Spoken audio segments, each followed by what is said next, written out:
Oh, hi, good morning, Anna. Thanks for tuning into the Breakfast News this Monday morning. Lots making news as it is the start of a brand new week. I'm Aishwarya Kapoor. Let us start the news bulletin with the headlines. Ajay Bharat, Atal BJP. Prime Minister Modi gives slogan for the upcoming polls in 4 states and 2019 Lok Sabha elections. BJP's two-day national executive concludes with a political resolution on New India.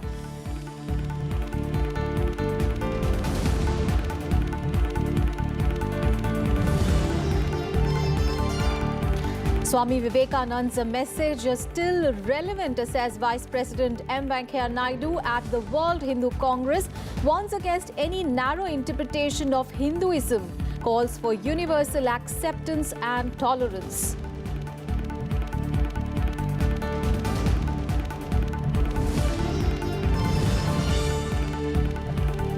Tamil Nadu Cabinet recommends release of all 7 convicts in former Prime Minister Rajiv Gandhi's assassination, sends recommendation to the governor. DMK welcomes decision. State Congress says move will set a wrong precedent.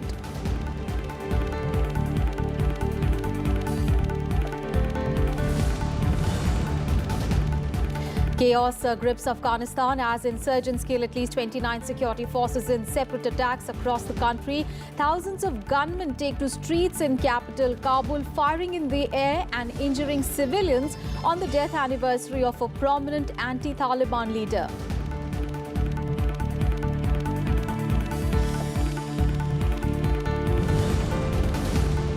And Novak Djokovic wins a 3rd US Open title, beats Juan Martin Del Potro in 3 sets, equals Pete Sampras on 14 Grand Slams.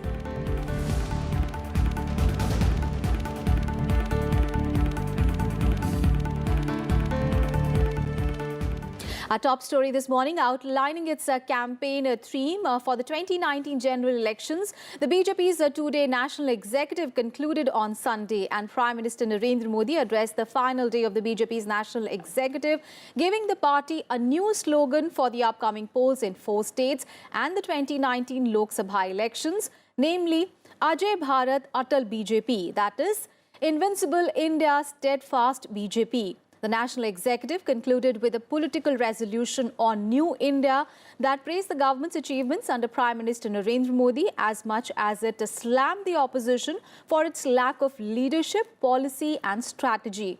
The BJP's resolution said that the opposition was running Stop Modi campaign while the government was committed to a new India free of poverty, corruption, casteism, terrorism and communalism by 2022. Insisting that the opposition was only daydreaming and looking for alternatives, the party said that it will get more votes and seats in 2019 than in the past elections.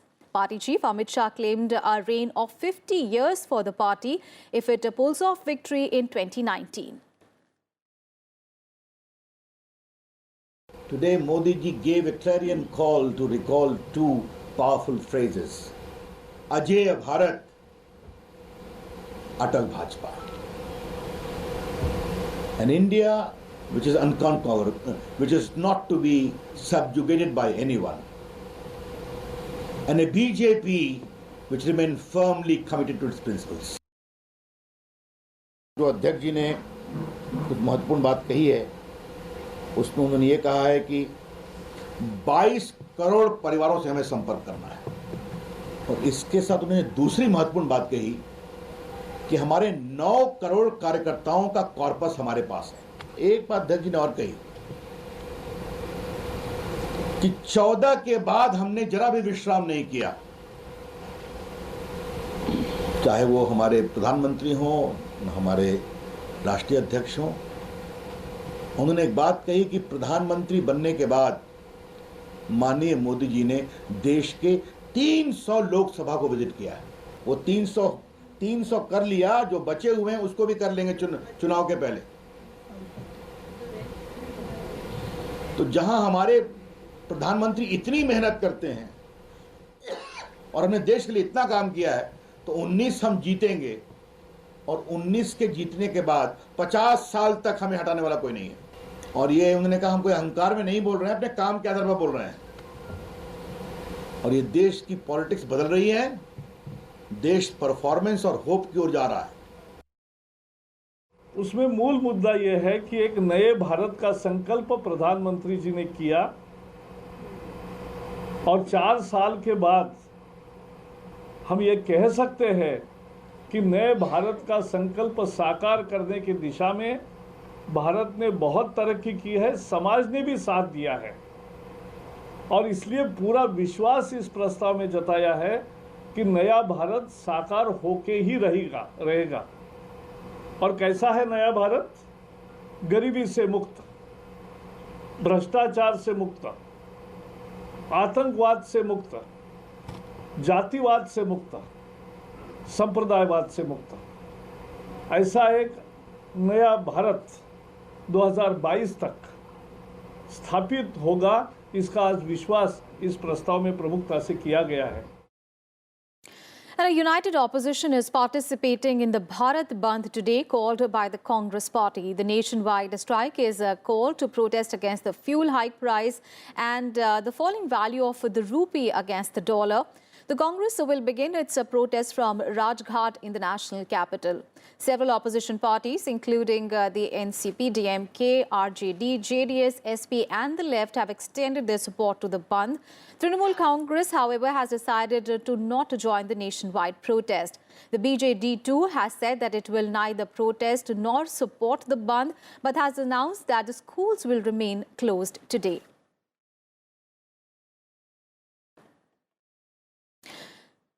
Meanwhile, the Rajasthan government has announced a 4% reduction in VAT on petrol and diesel on Sunday in the state. Now, VAT on petrol is reduced from 30 to 26% and on diesel from 22% to 18%. The decision will reduce the fuel prices by 2.5 rupees per litre in the state. The revised rates came into effect from midnight.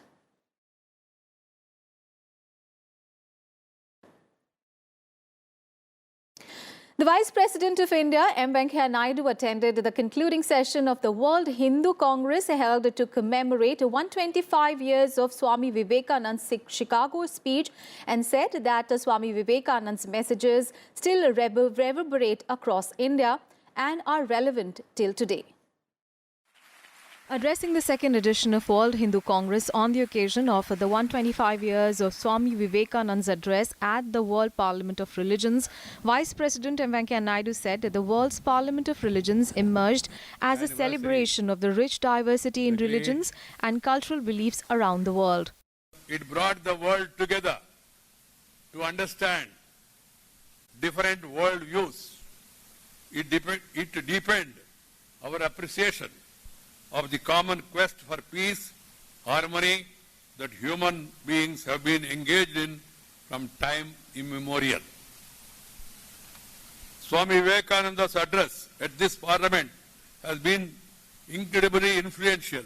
Vice President said that the extraordinary vision of ancient India encapsulates a message that is timeless and eternally relevant because it is holistic, integrated and universal. Stressing on the uniqueness of India, he said that whenever the world is faced with the threats of fragmentation, conflict, hatred and irrational prejudices, the Indian voice brings to the world the soothing, inclusive perspectives that have pervaded its cultural world for more than 2 millennia. Spiritual well springs that have sustained the world over many centuries. We in India feel proud that such a voice that stirred the hearts of minds of delegates in the conference 125 years ago still reverberates and strikes a deep resonance in many people across the globe. It does so, in my view, because of the extraordinary vision of ancient India that encapsulates a message that seems timeless. Vice President said that the messages of tolerance, acceptance, unity and plurality, of love, compassion, service, charity, gender equality, poverty alleviation and protection of the environment that exponents like Swami Vivekananda have spread across the world embody timeless values that are more relevant today than ever before. We should ensure that these values are further reinforced through behavior and action. Sustainable development without peace. If there is a tension, there cannot be attention. progress cannot be reached without peace. So peace and progress, they go together. So we must always take peaceful methods and then treat every human being as our brethren and also treat every creature as our own. India is also moving on an ambitious reform agenda that seeks to transform people's lives. At this juncture, the values we all cherish as Indians can be the guide posts of our individual growth and collective advancement. Saying that India is also moving on an ambitious reform agenda that seeks to transform people's lives, Vice President said that at this juncture, the values we all cherish as Indians can be the guideposts for our individual growth and collective enhancement. The second edition of the World Hindu Congress attracted delegates, participants from across the world. Members from Suriname, Fiji, Mauritius, Thailand and members of several voluntary organizations also attended the event. Vice President said that Swami Vivekananda's address at the World Parliament of Religions still reverberates in India. He said that Indians are proud and the impact of that speech is still resonating in India. With camera person Dushmanta from Chicago, Rajkamal Rao, Rajya Sabha TV. And on the sidelines of the World Hindu Congress, Vice President M. Venkaiah Naidu met with the Vice President of Suriname, Ashwin Adhin. Both the leaders discussed on matters relating to mutual cooperation, trade and investment. And during the discussion, Vice President Naidu told his Surinamese counterpart that India appreciates the pluralistic, peaceful and diverse cultural heritage of his country. Both the leaders also discussed deep historical and cultural ties that go back to over 145 years and hope to further deepen the bilateral relations.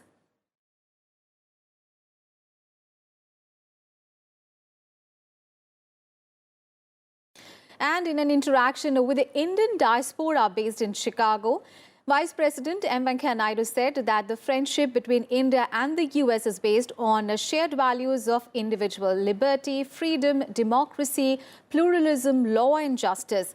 He also said that India-US ties have witnessed a considerable deepening and strengthening due to natural affinity based on shared values. The Vice President urged the Indian community to become development partners in India's transformation.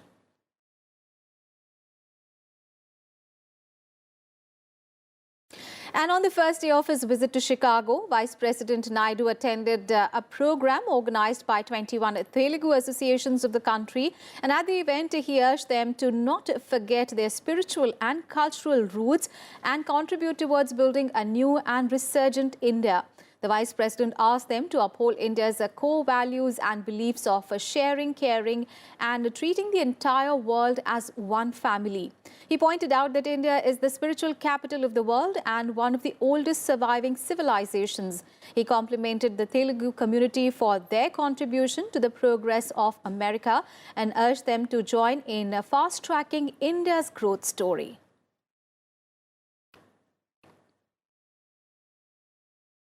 The Indian community in America, the Telugu community, you are playing a very constructive role in strengthening the relationship between India and USA. I compliment you all from the bottom of my heart as the representative of Indian people. And in Breakfast News, we'll take a very short break here. We'll be back with more news. Stay tuned.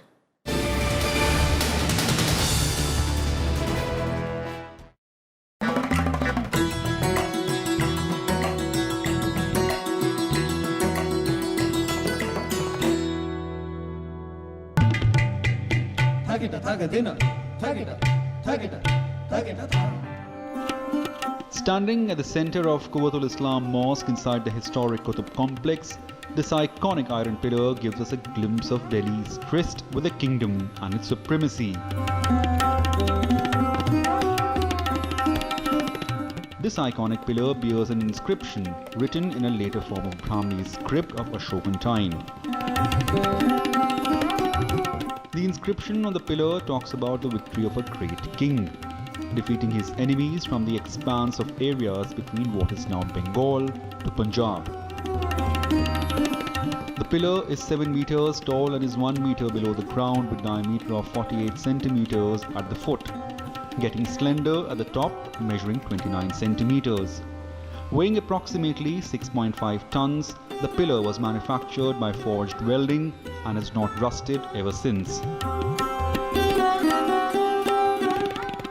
As per the popular folklores, Delhi's Rajput king Anandpal Tomar gave this land a name based on this pillar. The story goes that King Anandpal Tomar was told by a sage that this pillar is immovable and rested on a hood of a serpent king, Vasuki.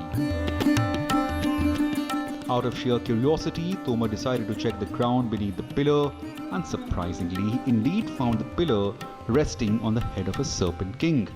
In an awe of what he has seen, Tomar bowed to the land and ordered to install the pillar back. The pillar could be fixed back firmly and remained loose, dhila as we call it in Hindi.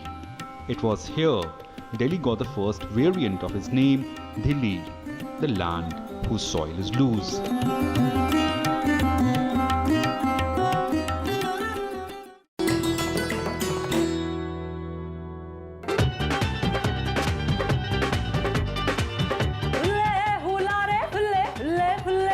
सोना रूप सजा के हुल्ले पैरी झंझर पाके हुल्ले हत्ती मेहंदी लगे गिद्दा मुट्टे आरे शरारारा चन चढ़े चुबारे शरारारा। मुझे याद है शुरुआती दिनों में मैं बुरे परफॉर्मेंसेस भी बहुत प्यार से देखती थी। ये जरूर देखो कि क्यों नहीं, ये नहीं करना, सब कुछ कर लेना, ये मत करना। मुझे एप्पल का फैसला बिल्कुल मंजूर नहीं।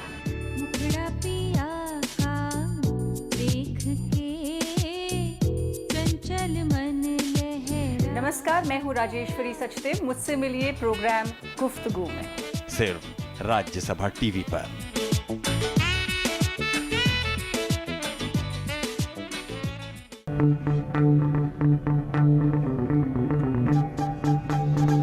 Art arisen from a multi-hued cultural canvas.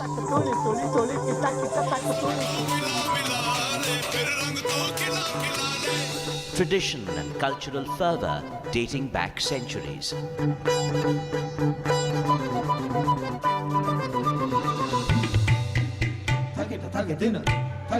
And encircling them all, there's a magic that awes. Embrace your nation's brilliant human warmth.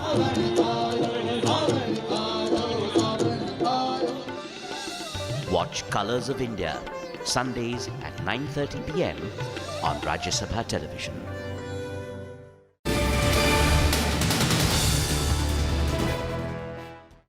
Welcome back after the break. On to the other big story of the day. The Tamil Nadu cabinet has recommended the release of all 7 life convicts in the assassination of former Prime Minister Rajiv Gandhi. The recommendations were sent to the state governor after a resolution to this effect was adopted by the cabinet under the leadership of Chief Minister K. Palanisamy. The move comes days after the Supreme Court asked the Tamil Nadu governor to consider the mercy petition of one of the life convicts, Pallarivalan, seeking pardon. The DMK has welcomed the recommendation. However, its ally, the Congress party, has rejected it, saying that it will send a wrong precedent. Former Prime Minister Rajiv Gandhi was assassinated on 21st of May 1991 at Sri Perumbudur by an LTT woman terrorist suicide bomber at an election rally. 14 others, including the suicide bomber, were also killed. This is the second time that the state cabinet has decided to release all the 7 convicts. In 2014, former Chief Minister J. Jayalalitha had urged the centre to release them, but the centre had then opposed the decision. Big story coming in from the national capital, where starting today, Delhiites will get at a doorstep delivery of 40 government services. The Delhi government will provide 40 services at the doorsteps of people in the first phase at an extra fee of 50 rupees, whereas certificates such as caste, new water connection, income, driving license, ration card, domicile, marriage registration, duplicate RC and change of address in RC, among others, will be covered under this scheme. The Delhi government had proposed a doorstep delivery of schemes earlier this year. Now let's get you all the international news. First up, news from Afghanistan, where insurgents killed at least 29 security forces in separate attacks as many mark the 17th anniversary of the killing of a prominent anti-Taliban leader. The deadliest attack was in northern Baghlan province, where the militants overran an army base after a long siege and sustained clashes. The attackers killed more than 20 people here. There was also a protracted gunfire in the capital, Kabul, by masked men riding in convoys of motorcycles and vehicles with tinted windows that left at least 13 people wounded. It was part of an annual commemoration of the death anniversary of Ahmad Shah Massoud, a top anti-Taliban commander who was slain 17 years ago by suspected Al-Qaeda operatives. Meanwhile, in capital Kabul, a suicide bomber on a motorbike blew himself up near a convoy of gunmen, killing at least 7 people here. Islamic State claimed responsibility for this attack. At least 7 people were killed and 25 were wounded in this explosion. News from Europe now, where 7 people have been injured in an attack by a man armed with knife and an iron bar in the French capital. The man, said to be an Afghan national, was arrested. The attack took place on the banks of a canal in the northeast of the French capital. Of the 7 wounded, 4 are in a critical condition. The incident took place just after 11 p.m. on Sunday on the banks of a canal. The man, armed with a knife and an iron bar, attacked people, initially stabbing 2 women and a man near a cinema along the Curec Canal, and several people then threw balls at the attacker to try to stop him. The man was hit and he fled, and then he reportedly attacked 2 more people on the Henry Norgris Street. All the sporting action now, and England will resume its overnight score of 114 runs on day 4 of the 5th and the final test match today. On day 3, Alistair Cook displayed his brilliance to power England to a strong position. Alistair Cook was unbeaten on 46 runs in his last international innings as England reached 114 for the loss of 2 wickets on day 3 at the Oval. English skipper Joe Root was unbeaten on 29, and at the end of the play, Joe Root and Cook together put up a 52-run partnership for the 3rd wicket to extend their lead to 154 runs in their 2nd innings. Earlier, Ravindra Jadeja scored 86 not out as India finished their first innings at 292. And in some good news, the triple jumper Arpinder Singh created history by becoming the first Indian to win a medal in the IAAF Continental Cup as he clinched a bronze medal in the competition. Arpinder, who had won a gold in the Asian Games, cleared 16.59 meters in the first of his 3 jumps to be the 4-man semi-finals, and in his next attempt, Arpinder could only manage a 16.33 meters jump to miss out on 2-men final jump, but he did manage to claim the bronze medal. Remember, no Indian has ever won a medal in the Continental Cup, which was earlier known as the IAAF World Cup before 2010. And with this win, Arpinder became the first Indian to clinch a medal in the Continental Cup. And Novak Djokovic clinched his 3rd US Open title on Sunday. Djokovic claimed a 6-3, 7-6, 6-3 triumph over Juan Martín del Potro, taking him level with Pete Sampras's mark of 14 Grand Slams. Now, Djokovic, already the champion in 2011 and in 2015, is now just 3 Grand Slams behind Rafael Nadal and 6 backs from the record 20 held by Roger Federer. It was also the 3rd time that a 31-year-old Serb, who missed last year's tournament with an elbow injury which sent his career into mini crisis, completed the Wimbledon US Open double. For world number 3, Del Potro, it was a heartbreaking experience, coming in just second slam final 9 years after he was crowned the US Open champion.